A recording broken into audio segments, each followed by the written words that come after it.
Hello everyone. Let us learn about the facial features of a character.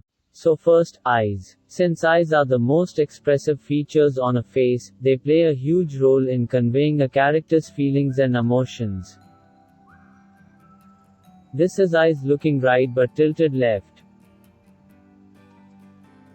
Eye direction. By tilting the eyes in the opposite direction, you strengthen the expression of a character looking left or right. This is eyes looking left but tilted right. Dotted.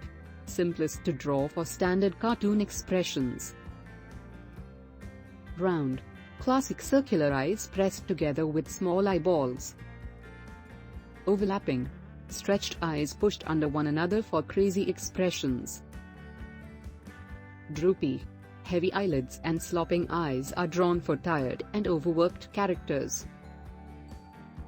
Rectangular. Drawn for weird characters or a vacant stare, eyes spaced apart with small floating pupils. Intense. Heavy eyebrows crushing down the eyelids for mean characters.